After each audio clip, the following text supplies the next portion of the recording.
Linklove is back in its second year, and last year it was my favourite conference out of all the ones I attended, so the pressure is on for this year to be even better than before. As with last year, we've put together some predictions on what we think the speakers are going to be talking about. We already know the speakers' names and their track record, and we know the names of their presentations as well, but that's it. So these predictions might be right or wrong, but it's fun to try. If you are attending the conference, we hope this gives you a good preview of what to expect. And if you can't attend, we will have a write-up on the 30th of March with all of the things that we've observed on the day. So let's start off with Rand Fishkin. His presentation is entitled Content versus Link Building. Now we know that Rand is really familiar with good content. He has the UMOS section on the SEO Moz blog, and he's always out and about writing stuff and doing presentations and videos, so he knows how well content can work. But of course he also runs Open Site Explorer, which looks at link analysis over time.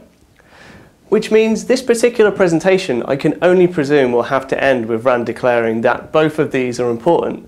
After all, if you have to have good content to attract links, but if you don't do any link building outreach for your content, it'll never get an audience. Personally, I don't see these as mutually exclusive, so it'll be interesting to see whether Rand argues the case that one of these can stand alone, because I personally don't believe that it can. Mike King, really looking forward to seeing Mike. He's picked up a lot of accolades over in America, and this will be the first time that he spoke in the UK that I'll have seen anyway. And he's going to be looking at quantifying outreach. The problem with most outreach is that you send out a lot of emails and you just track them in Excel or Google Docs, but other than counting what percentage turned into actual links, it's very hard to know what the return on investment was or whether you made money or lost money as part of your outreach. Mike has built some amazing tools that you can find on the SEO Moz blog and his personal site as well. And maybe if we're lucky we'll get a free tool. That'll be good, Mike, if you're going to build one for us. But if not, it would still be really interesting to just understand how Mike tracks the return on investment for his outreach that he does. Jane Copland, last year she did a presentation at Linklove on various tools, in fact a tool that they built to do link analysis. And for her presentation on getting golden links, it would certainly be interesting to see more of the same, more of a look at how to use spreadsheets and data analysis to find out what links are worth going after. But also I'd be curious to hear how Jane does outreach herself and how she keeps track of what links work and how she finds them. Branko Rittman is a new speaker for me as well. He's going to look at which social sharers get links. Now, there are a lot of people that say social media is a waste of time, but actually if you post content on, let's say, Twitter, it can get scraped and put onto other sites, and then you do get an actual indexable link. Also, social bookmarking sites, Ollie did a good video recently on how they're the quickest link that you'll ever get, and I'd have to agree with that. Social bookmarking, you can get very, very quick links for minimal effort. So I hope Branko also looks at social bookmarking, and it'd be nice to see if he brings along any social networks that we aren't aware of. For example, Pinterest gave you indexable links until a few weeks ago, and more stuff like that would be fantastic. Moving over here, Will Reynolds. Will consistently blows the roof off any place that he talks at, so I know his presentation is going to be good regardless of what it covers. But he is actually looking at something which is right up my alley, which is great. Building targets, relationships and links. The presentation I did recently on the psychology of link building, I said don't build links to websites, build links with people. Try to imagine the person that works there, get their personal email address, speak to them as a person, find out what kind of content they want and what they're likely to link to. Don't just send general emails to lots of generic website addresses. So I'd like to see Will take a similar look at that and to see how you can make friends, I guess, make friends to get links from. And the approach that he has over at Seer Interactive would be really, really good to see.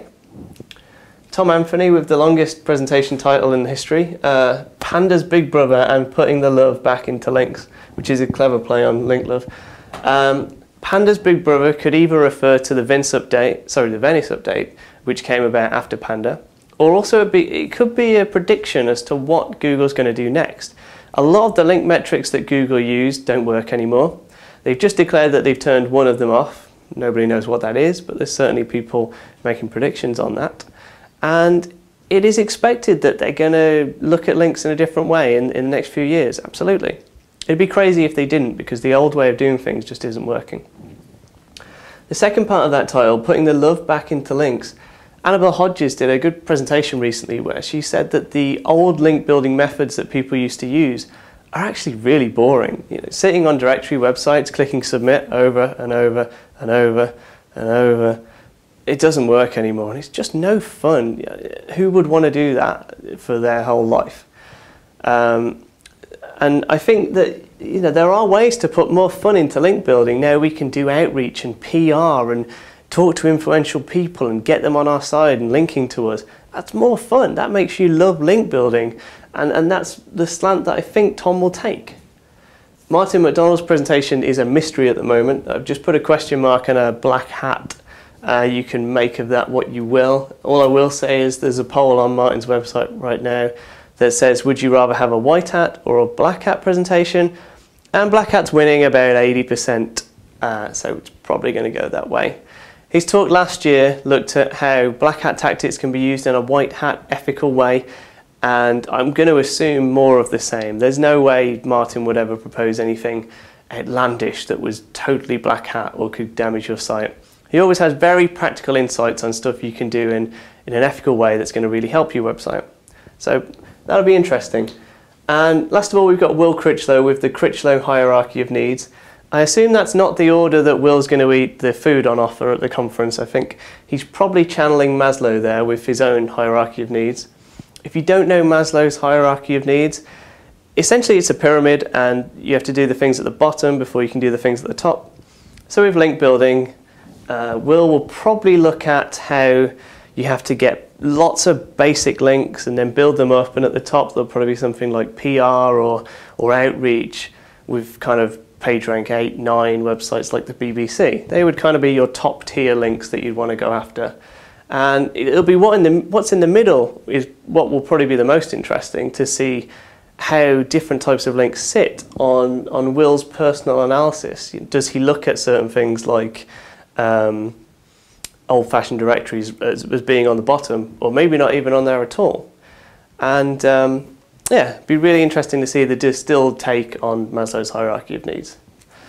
So these are the presentations, all 8 of them. I think you'll agree there's some fantastic big names on there, and whatever happens, I'm sure we'll get a lot of insights from the day. The last one I went to, I think I wrote something like 100 top tips, and since then I've probably actioned about 70 of them, which is a lot of good takeaways that were practical and insightful. If you can't make the show, we're going to be writing everything up on the 30th of March. If you can make it, then come along, come say hi. Also, Koozai Arnold and Koozai Andy will be there, so check them out on Twitter, and come meet some of the Koozai crew. And I hope to see lots of you there. So thanks for watching, and for more information on what we do, visit koozai.com or any of the profiles below. Thank you.